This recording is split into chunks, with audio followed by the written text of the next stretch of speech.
after a couple days, he came out with a working crossbow.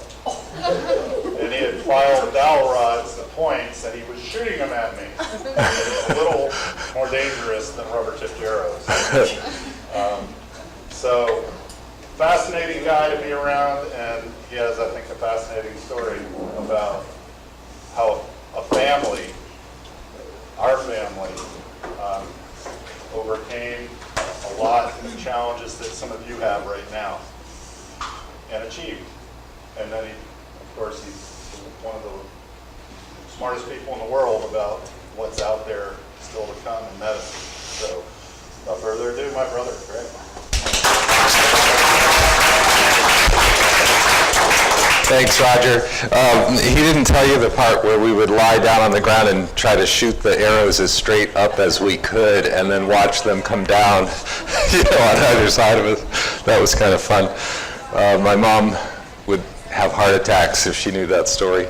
But it's great to be here. You guys are, I'm really jealous of you. You got a really exciting time to be alive, because, of course, it's a complicated time. I won't get into politics, but there's a lot of interesting things that we're learning in science, and there's a lot of opportunities. I mean, did you guys see the SpaceX launch the other day, and the way those things came down onto the landing pads?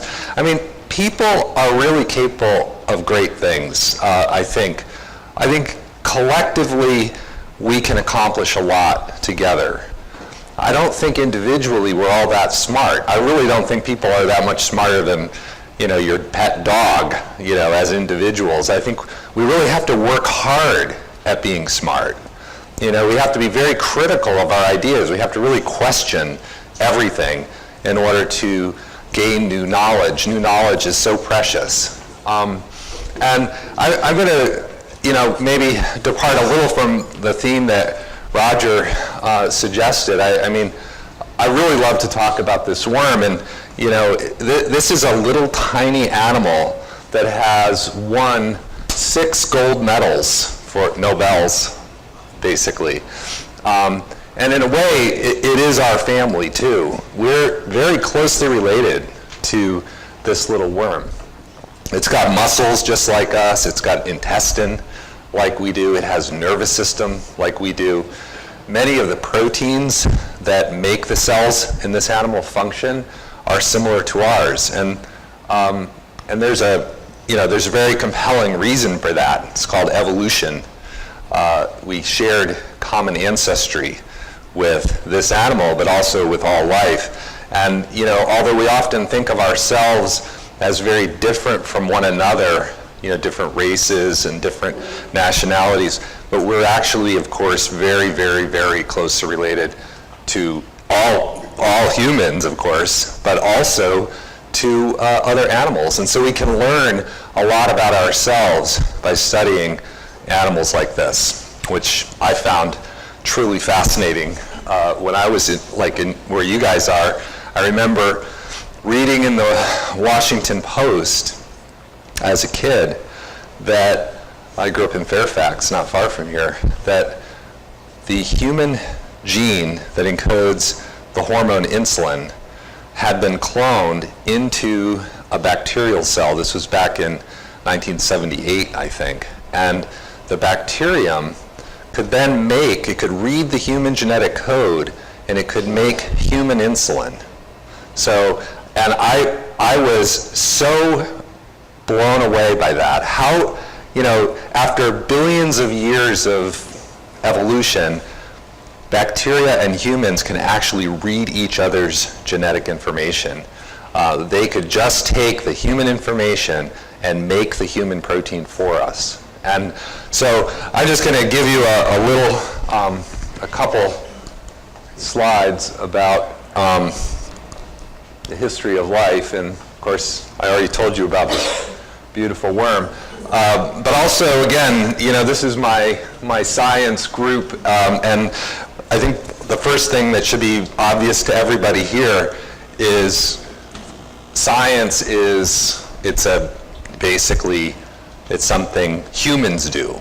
We do it Globally, it's very global. Ideas travel fast, so discoveries made in any part of the world end up available to everyone. And you can see from the group I have that we have people in my lab from all over the world. In fact, Americans, born in America, I should say, are very rare commodities in science.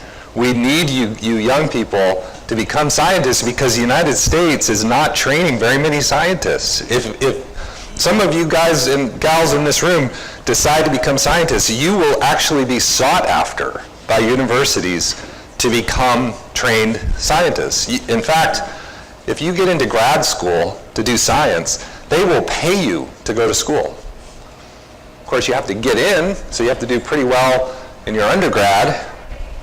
But if you can manage to keep up your grades and do pretty well and get into a grad school, they will actually pay you a pretty decent wage, including all your expenses. You won't have to pay for anything for you to go and get your PhD in the sciences. That's how badly the whole country needs scientists. So you can just see I have people here from Colombia, a couple people from India, lots of people from China, Japan. I have a couple of Canadians. I have a Kazakh, and I think I'm probably like the only American in the group, like born in the United States. So we really need, we need diversity, and we need lots of people from all different backgrounds because everybody has something. If you're curious about how things work, you're going to love science because it's what you get to tinker at things and try to understand them and how they work.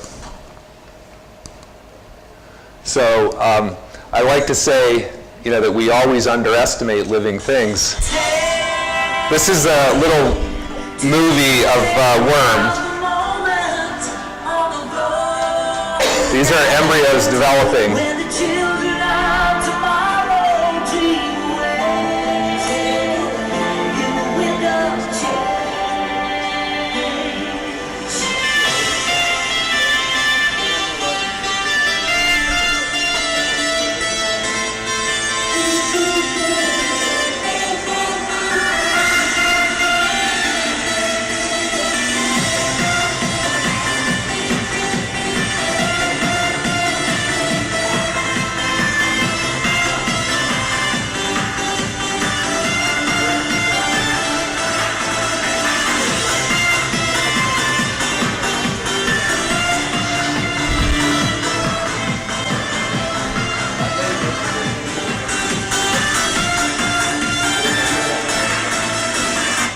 So I love that little video because the idea is you really almost can't put words to it. Biological mechanisms are so incredible. They deserve like a theme song or something. They're so absolutely incredible.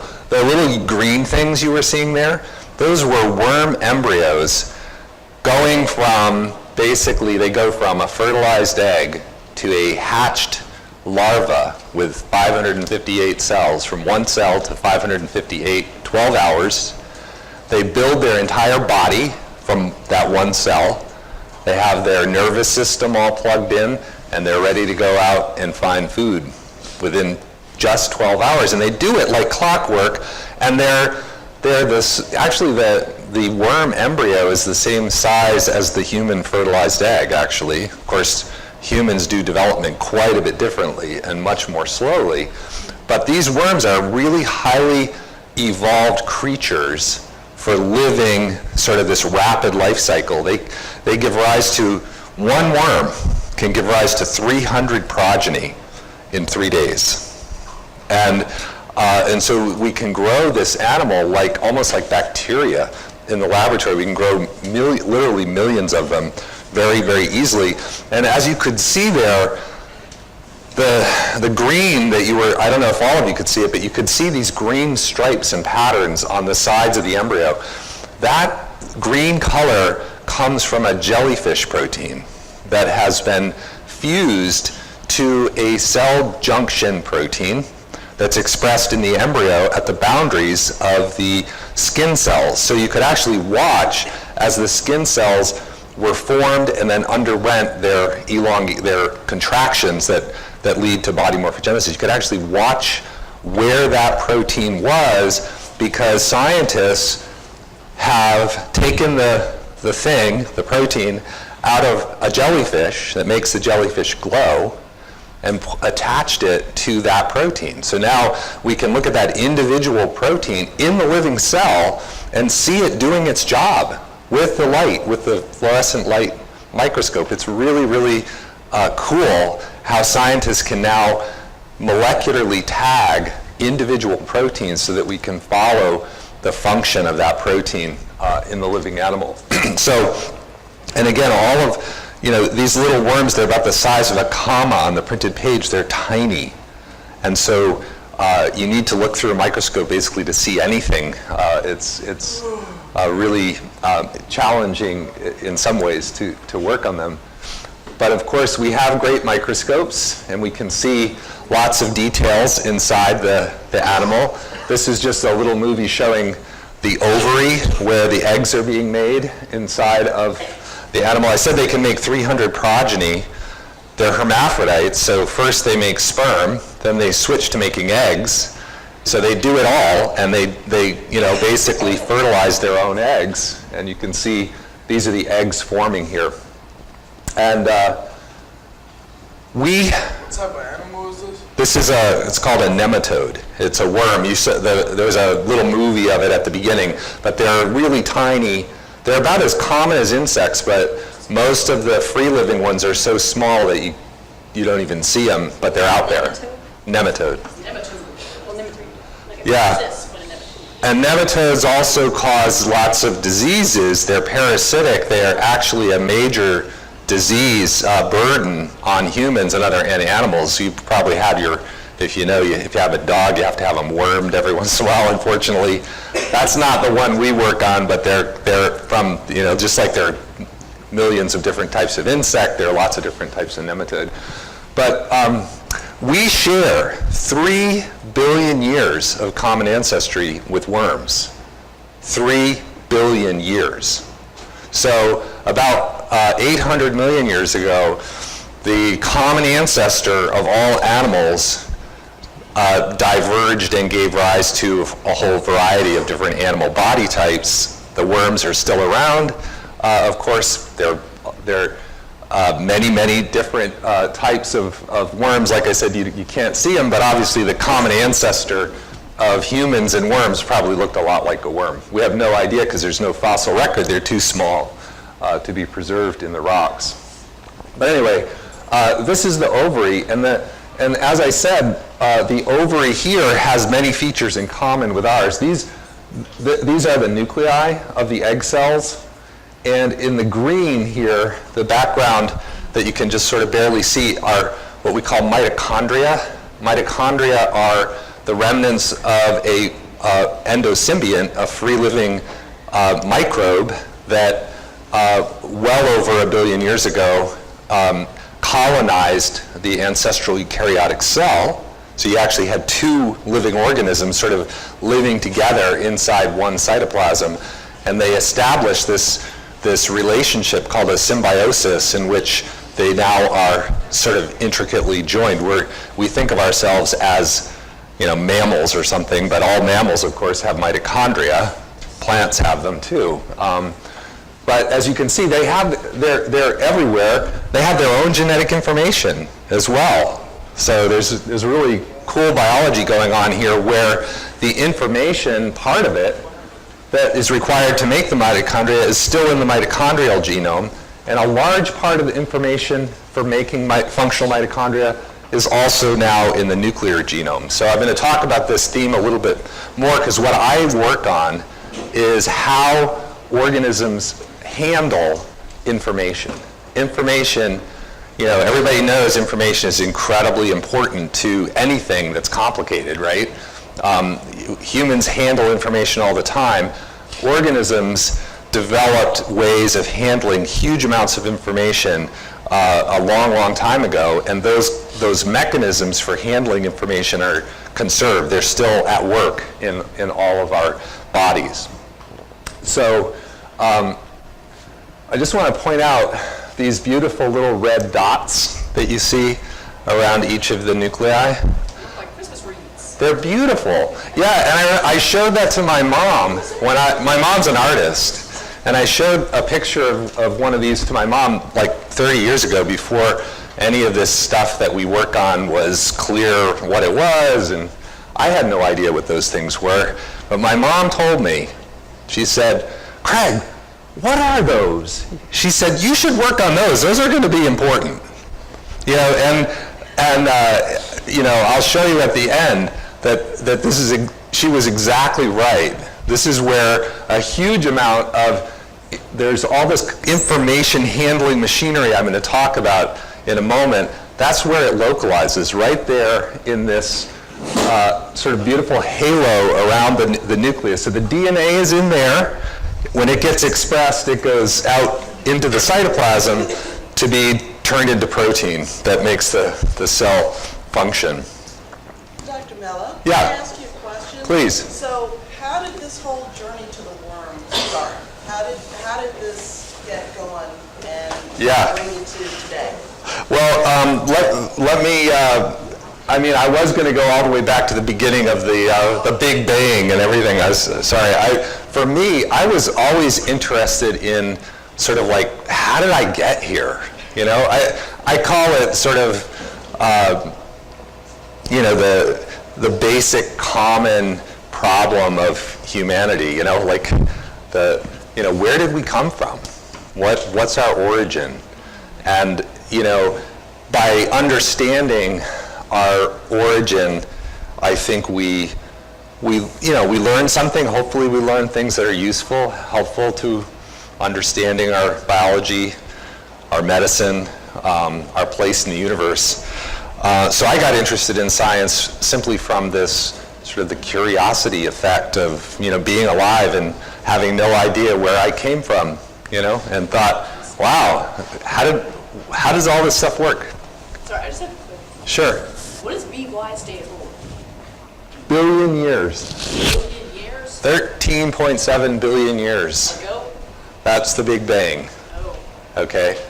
So yeah, the universe, you know, the observable universe originated, as far as we can tell, 13.7 billion years ago. And I just like that number also from the perspective of how ancient living things are. You know, it's really fascinating. You know, we live on such a tiny time scale, but life continues for, you know, there's nothing stopping life. Life can go on and on and on. Every generation, you know, can generate more living things. The only thing stopping life from continuing infinitely, of course, is the life of the planet. You know, and in fact, if you look at the history of the Earth, you can see that there's this amazing, you know, coevolution in a way of the Earth and the organisms on it. So I alluded to the idea that we shared a common ancestor with these worms. When we did, there were no animals or plants on the surface of the planet, and there hadn't been ever. So until only about 540 million years ago, there were no land plants or no land animals. So everything was confined to the ocean. And I'm just like, I think one of the beautiful things about science is the more closely you look at something, the more amazing it gets. And you can't really see the stars in this picture anyway, so I won't ask you to really even look at it. But just imagine how amazing it must have been for the first astronomers to see through the Hubble telescope. That, you know, and this is the experiment here where they pointed it at a part of the night sky where there are no stars in our own galaxy, and they just left the shutter open. And what they saw when they made that really long exposure is a picture like this. And every single dot in that field of view right there is a galaxy with hundreds of billions of stars. And everywhere you point the Hubble Space Telescope anywhere where there aren't stars in the way that are closer to us, this is what you see, galaxies. So those are not stars. These are galaxies. These are whole galaxies. And some of them are so far away. You can see the spirals here. They're so beautiful. This is what science does. Science does not demystify the world. Science makes the world more interesting because you can't make this stuff up. That's really out there. What the heck? This is really out there. You know, it's cool. So when you start digging into things, you start looking at the details of how things work. You don't like figure it out and it goes, oh yeah, that's what I expected. It's almost always, oh my God, this is how it works. This is incredible. You know, we are continually surprised and I think humbled when we study and we go openly out into nature and we try to understand it. It is so humbling, and it takes every single bit of, you know, smarts and intelligence that you can possibly get together to try to understand it and try to appreciate it. So this is just an analogy for that. I feel like, you know, I'm not sure I want to go through every slide I have up here, but Dr. Mello, yeah. before we go, I'm sorry, I'm going to interrupt because we do have a question Sure. about silencing James. We're changing off totally. Okay. I waited down in your lecture like Yeah. toward the end, but I know you discovered how to silence genes. Right. I was wondering why you do that. What do you get from silencing Sure. genes? Yeah. I'm sorry to interrupt. That's fine, no, because you know, I have. I can sort of launch into that part, and then if you want, we can just take questions, and if any of the slides I have queued up seem relevant, then I'll pull them up. But let me just answer your question. So you know, I usually, before I try to describe silencing genes, I usually try to describe what genes are, how they're expressed, because it's really not that complicated. Gene expression, everybody should understand gene expression because it's a language, like I said, that is shared between bacteria and humans. Humans and bacteria and essentially every living creature on the planet uses the same genetic code, if you will. So all the organisms on the planet speak the same language. Makes it very simple for scientists. And the way that language works is there's only 4 letters in the alphabet. So again, very simple language. Those 4 letters spell 20 words, basically, and stop, right? The 20 words are different amino acids. So the language of the cell is very, very simple.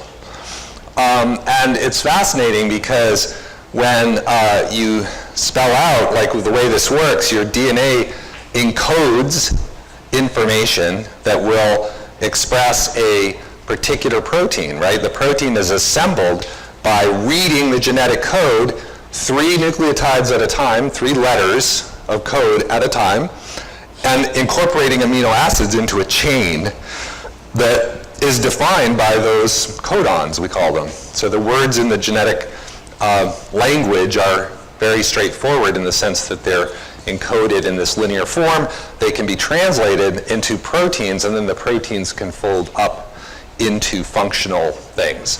Now, organisms have thousands of different genes that are expressed, and those genes carry out functions, and there's an intermediary called a messenger RNA that is made by your genes, and the messenger RNA goes into the cytoplasm of the cell where it gets translated. So once it's out there, believe it or not, cells transcribe. That's when they make messenger RNA, and they translate at this incredible rate. They can make a transcript at about 50 nucleotides per second. That's a lot faster than anybody can type, right? And they can translate that at 24 codons or so per second. So there's a lot of information flowing. At any given moment, all of our cells are producing protein at this rate.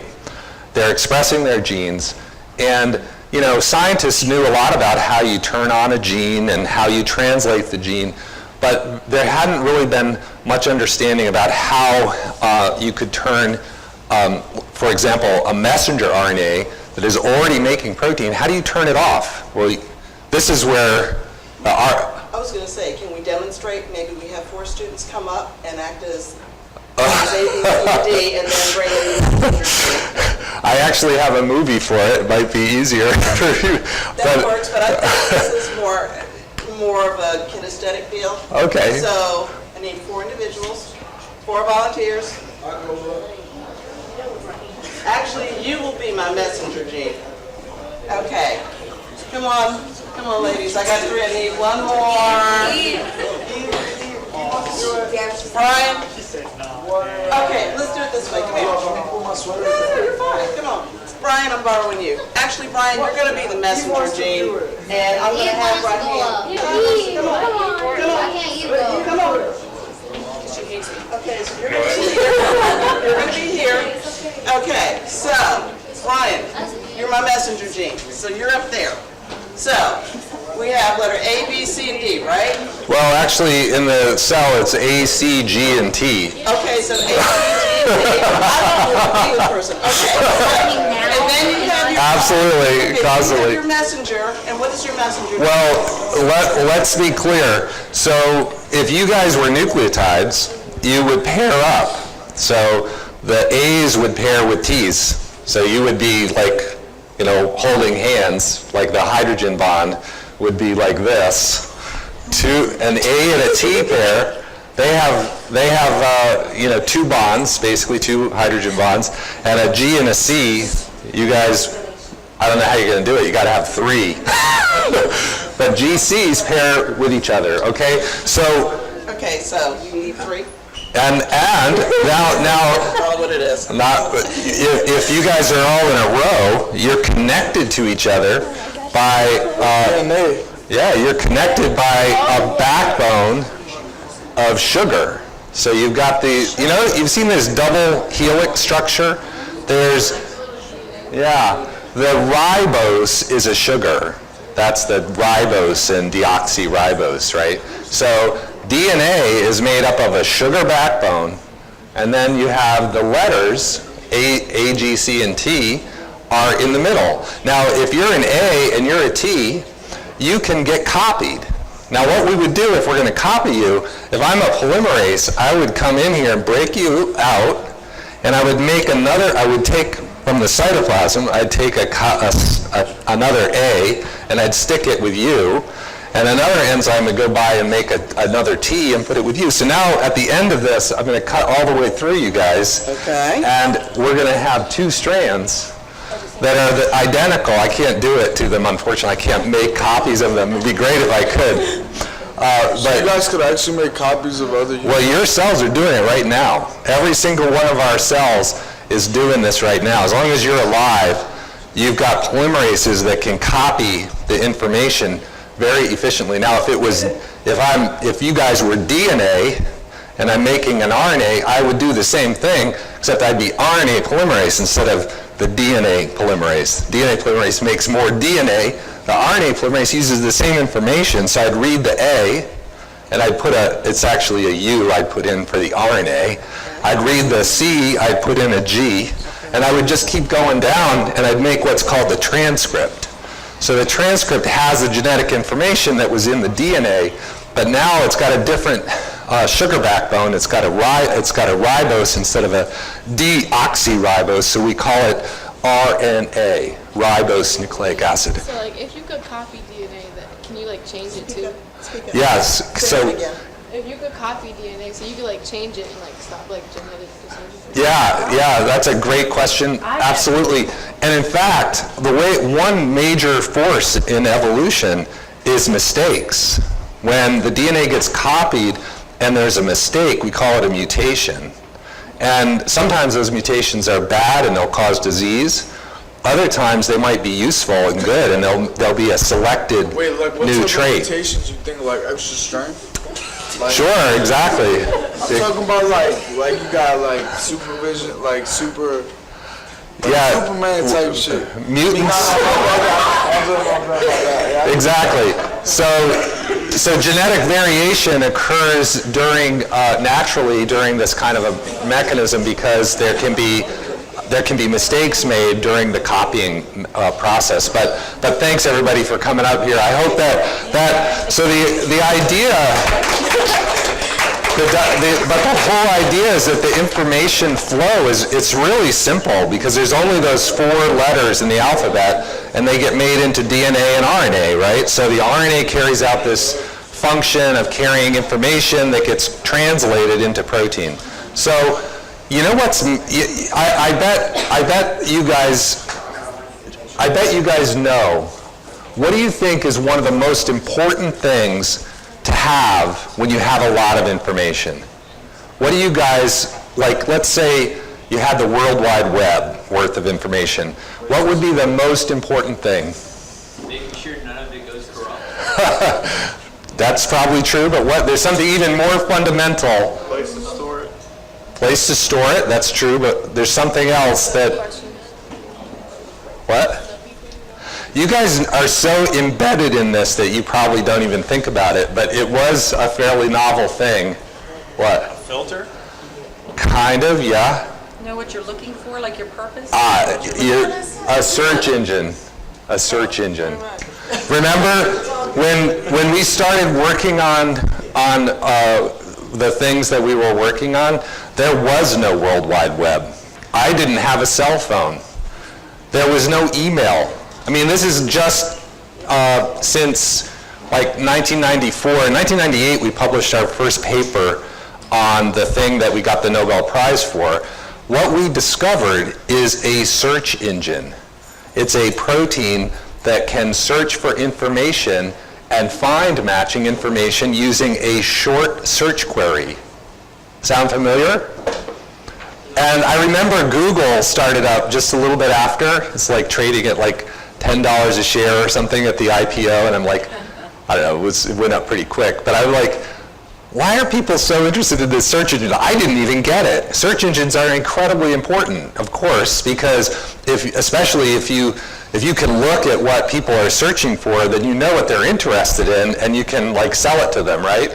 Well, for scientists, in 1998, we discovered the first cellular search engine, and we named it RNA interference because a short piece of genetic information, just 20 nucleotides of that information, was sufficient for this search engine to find the matching information in the cell and regulate it. It's a programmable search engine.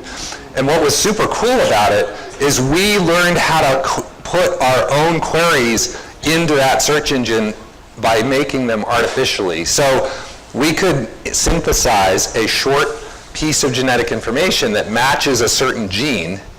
We could give that to the organism, and it would carry out a search for us. It would find that gene, and because the search engine has a catalytic domain, it can cut the messenger, destroying it. So we have not only a search mechanism, but a way of down-regulating a target gene using a guide that we synthesize. So of course, none of us would be alive without this, because think about it. You know, how useful would the World Wide Web be if you couldn't search it? Zero, no use at all. Cells need to have these kind of mechanisms, and they do because they're vital to keeping track and regulating gene expression. They also play a role in, for example, viral infection. When you get infected by a virus, your body can use this kind of a guided search mechanism to find that information, the viral information, and destroy it. And the way they do that is by basically grabbing information from the virus and loading that information directly onto the search engine. So your cell gets infected, it grabs a little piece of genetic information from the virus, and then it goes and it finds other viruses and it kills them.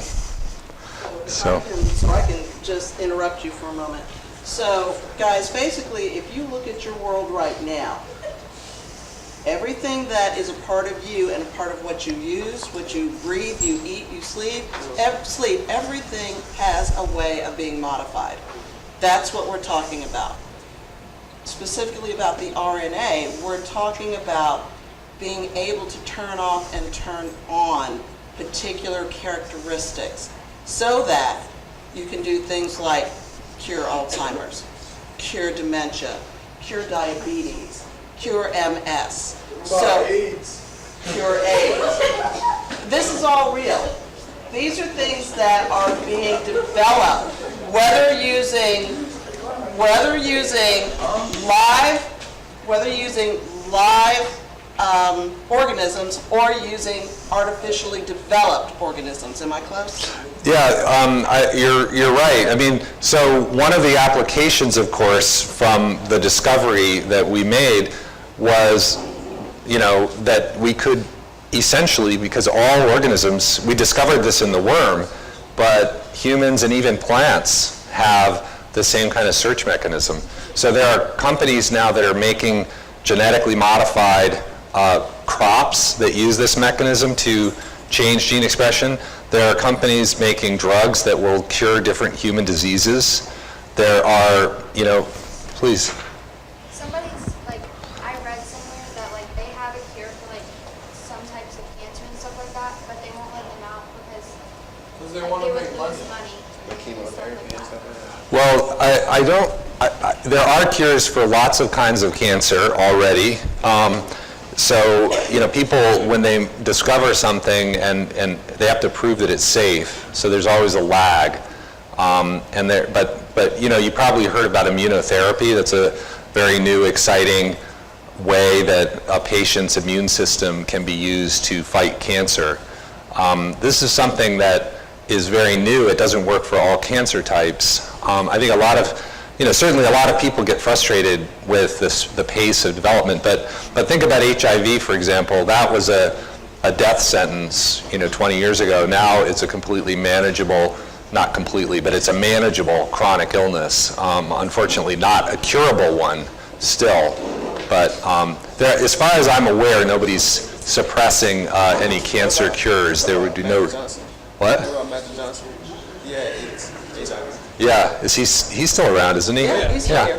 He's still here. Yeah. So, I mean, it's treatable with the triple drug therapies that people have. You can keep it suppressed. So as we continue, meaning human species, continues to evolve, we're going to be continuing to learn about how we can treat ourselves, how we can use our own body organisms to do that.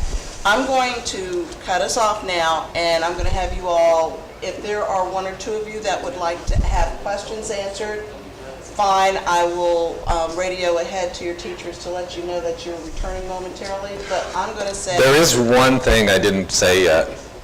Absolutely. CRISPR. You heard of CRISPR? I have not. Oh. So I told you about the RNA-guided RNA search engine. There's an RNA-guided DNA search engine. Sweet. Called CRISPR. Nice. And this allows you to program a nuclease that will cut the genome precisely anywhere you want. So you can now genome edit, including humans, you can genome edit to actually permanently correct the genetic disease. So for example, I actually co-founded a company that's doing this. We are trying to cure different types of blood disorders by taking patients' own blood, fixing the genetic disease, and then putting the blood back into the patient. So instead of using a transplant, we can actually cure the patient by fixing the genetic disorder permanently by precisely repairing the DNA. And what we do is we cut the DNA using this RNA-guided mechanism, again, a search engine that finds the target site, cuts it very precisely, and then we provide a repair template that puts the correct information back in. Believe it or not, it's like precision surgery of the genetic information, allowing us to essentially make, theoretically you could make designer babies and things like that, but you can do this with organisms. I know, it's a little scary, but you can do this with organisms very safely. You can do it with patient cells in the laboratory.